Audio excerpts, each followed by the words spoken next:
គេថាពាក្យសម្ដីអ្នកមានគឺវាប្រៃខ្លាំងជាងទឹកសមុទ្រពេលដែលអ្នកមានគាត់និយាយអីមួយមកគាត់បញ្ចេញមតិយោបល់អីមួយមកវាស្ទើរមានន័យពាក្យសម្ដីរបស់ហ្នឹងអញ្ចឹងថ្ងៃនេះគឺយើងទៅនិយាយអំពីគំនិតរបស់ Michael Saylor ដែលគាត់បានបញ្ចេញនៅក្នុងកិច្ចប្រជុំ meeting មួយផងដែរជាមួយនឹងក្រុមការងាររបស់គាត់ដែលពាក់ព័ន្ធជាមួយនឹង Bitcoin គឺផ្ដោតសំខាន់ទៅលើ Bitcoin ផងដែរហើយក្នុងនោះក៏មានទិន្នន័យ Bitcoin ដែលខាង Michael Saylor ហ្នឹងគឺគាត់បានទិញធ្វើជាទុនបម្រុងសម្រាប់ strategy របស់គាត់ដោយទី1គឺពាក់ព័ន្ធជាមួយនឹងបទបញ្ញត្តិគាត់បាននិយាយថានេះគឺជាបរិយាកាសបទបញ្ញត្តិដ៏ល្អមួយក៏ដូចជាវិជ្ជមានបំផុតនៅក្នុងវត្តសាស្ត្ររបស់ Bitcoin ស្ថិតក្រោមហេតុផលសំអាងរបស់គាត់មួយចំនួនសូម្បីតែ Fed ឬក៏ធនាគារកណ្ដាលក្រសួងហិរញ្ញវត្ថុ SEC CFTC ហើយនិងសេដ្ឋវិមានគឺសុទ្ធតែស្របទិសដៅគ្នាគឺបានន័យថាមានគំនិតដូចគ្នាទៅរកទ្រព្យសម្បត្តិ Digital ហើយអានឹងវាគឺជាសញ្ញា bullish ឬក៏ការកើនឡើងតម្លៃរបស់ Bitcoin ផងដែរហើយនឹងទី2គឺជាការទទួលយកវិស័យធនាគារនៅពេលដែលធនាគារក៏ដូចជាក្រុមហ៊ុនធំៗបានធ្វើការអនុញ្ញាតក៏ដូចជាទទួលយកហើយនឹងថែរក្សាក៏ដូចជាអនុញ្ញាតឲ្យខ្ចីលុយហើយយក Bitcoin ធ្វើជា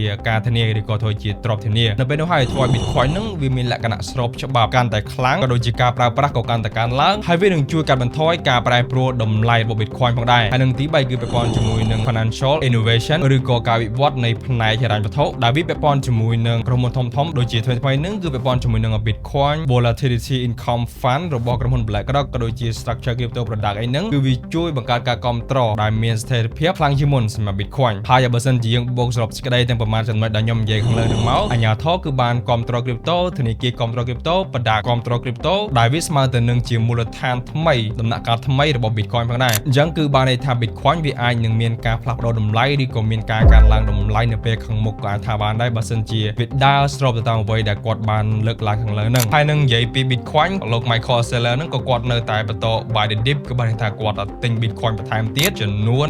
1142 Bitcoin ដែលគិតត្រឹមថ្ងៃទី8ខែ2កន្លងទៅហ្នឹងបើយើងបូកសរុបមើលទៅគឺទុនបម្រុង Bitcoin របស់គាត់គឺមានចំនួន7,14644